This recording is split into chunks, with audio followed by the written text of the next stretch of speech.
It's the Prentice Allsup Heating and Air Coach's Corner, fueled by Donut Country and McDonald's on 101.9, 100.5, 1450, WGNSSports.com and Big G TV. And this portion of the show brought to you by Rick's Barbecue, serving up the best smoked barbecue, ribs, and many local favorites on Warrior Drive. Locally operated by Anne Marie Brents and the Lanning family. We're continuing the stretch of head coaches, and Wendell Ingram of the Rockvale Rockets is a suitable ending for me anyway, out of the four that I've talked to today.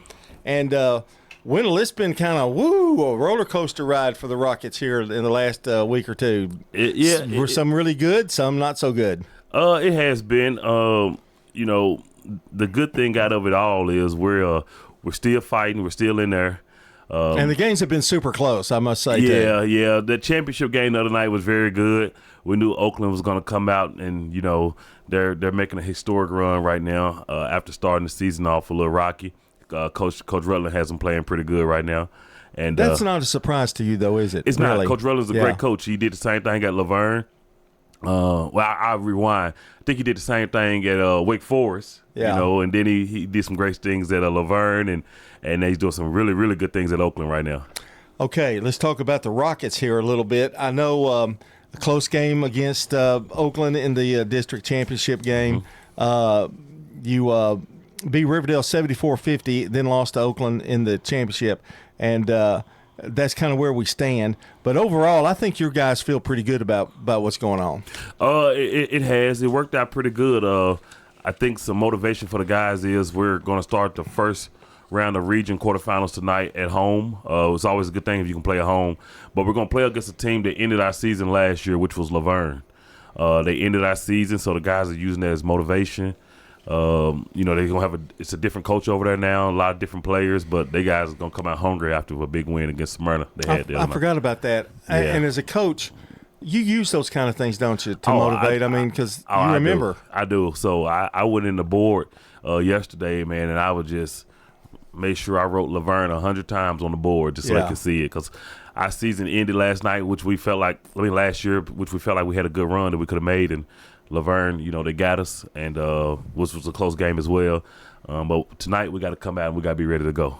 Oh, well, it's a do or die tonight, isn't it? I mean, this may be the biggest game that you play all year, really. It is. I'm not ready to get those clear totes out to put those uniforms up. I want to play as long as I can, if possible. You've had a great year, and 17-10 overall. You went 5-1 in the district. I mean, it's been a really good season, and here's the thing. I think some of it, everybody wants to beat the person on top. Always. And you were kind of like the target. And I think in the district championship or district tournament, you were the target. I mean, we're going to go, and that's who we want to get. Now you're kind of all even again, and I think all the records kind of go out the window. Is that an advantage to you guys? I think it might be. It is. We knew, anybody who's sitting at the top, someone's always looking to try to knock you down. Now we're on a level playing field. It's not about trying to knock somebody off the top now. It's just trying to keep playing to where you don't have to end your season. Everyone has the same goal, is to get to the glass house. We do have the pieces that can get us there. I compare us to a lot of different teams all the time in practice. But it's up to our guys. If they're ready to be done, we can definitely make that happen. But if not, I think you're going to see a different fight in this team now. I want to get your feelings on the district, the way it's been this year. 4 teams. Seem like you played everybody like in a 4-week span, three to 4 week span. Is that something you think you've enjoyed, or is it just kind of don't really matter, or would you like to see something a little different? I do want to see something different because you almost get to playing like you're in a round robin situation.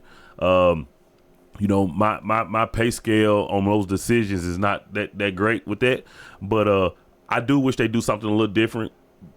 I think one thing that we floated is, playing each district team 3 times, and then, you can still play your region teams, and then kind of having it to where the bottom 2 teams play against each other as a play-in game, and then you go with that. But, a lot of people do like that tournament feel, because if you're getting hot around February, you can't make a run. But when you go to the cost it takes to run a tournament, hospitality rooms, paying security and things like that, you're not going to make money. That's really, I think, what is the main problem with it. When you have 100 people in the gym and you've opened up the concession stand, you have how many SROs you have to have there? Yeah, you almost want to, instead of popping popcorn, you want to go get some Ritz crackers and crumble them up and put them in a bag and hand them out. But I get it. You want to help everybody, you want to take care of everybody, but like you have to look at those smaller programs. They can't sit there and run a tournament for 4 nights in a week and expect to make a profit. It's not going to be there.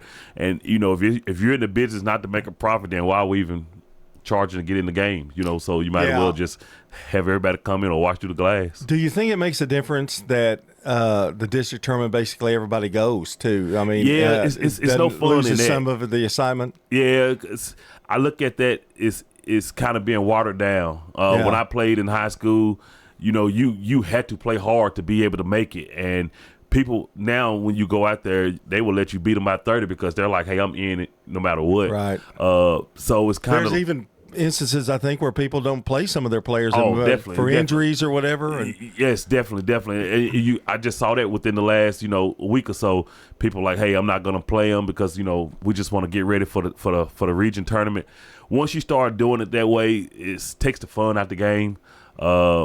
And you got to play. You got to pay for plaques. People don't understand tournament trophies. That's all part of it, isn't it? It definitely is. If you want to water it down, we can go to Dollar Tree and get a book of stickers and just hand them out and just say you're a winner, because that's basically what it's turning into.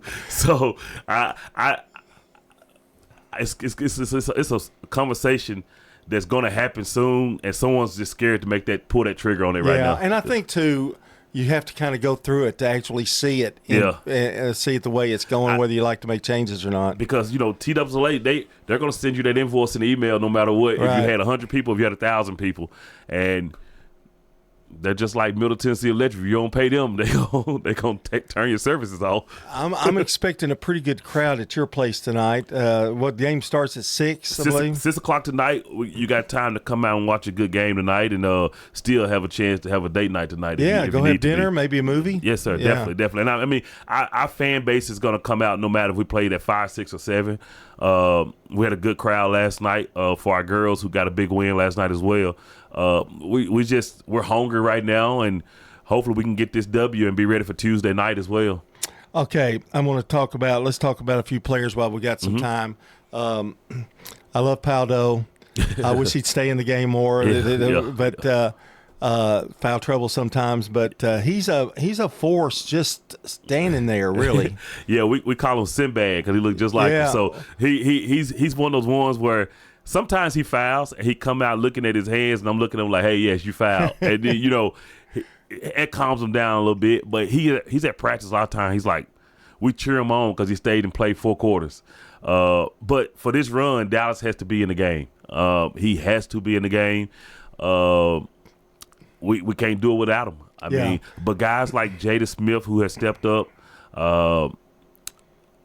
Kalen Buckingham is one that we just started dressing. He stepped up pretty big for us.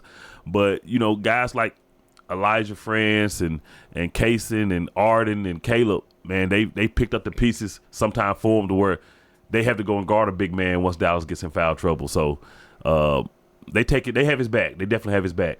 You mentioned France and the brothers, and boy, that's a good combination. That's 3 really good guys to depend on. Yeah, you can't scout those guys. So if one of them is on, you can maybe a little bit, but if all 3 guys is rolling, you got a long night ahead of you.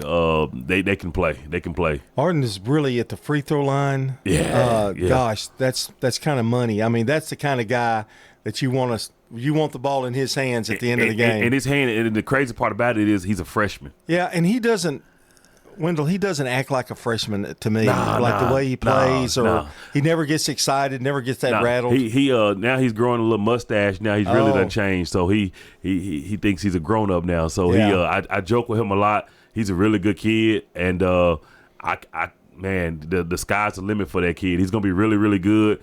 It's been a while since Rutherford County had a kid like that I guess the last person you can think of are the Hayes sisters and maybe Dangerfield.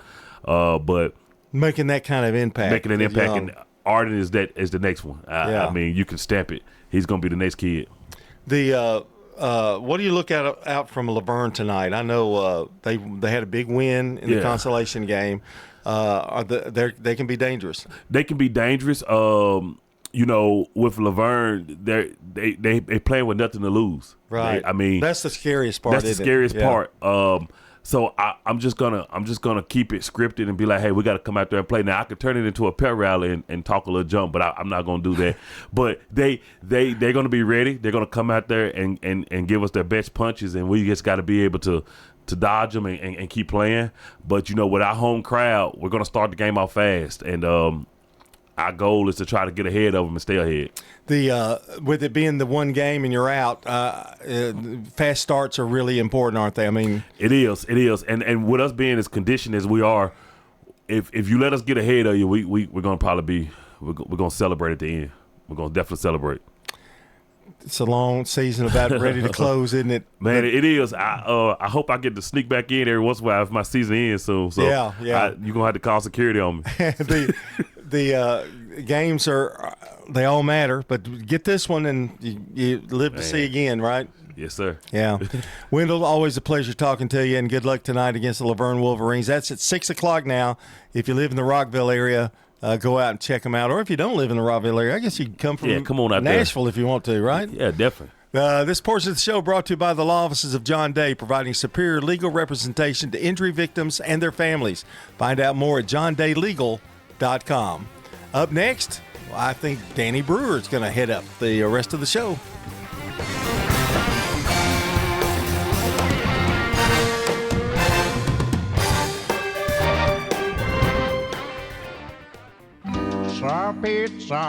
Murfreesboro's favorite pizza is now higher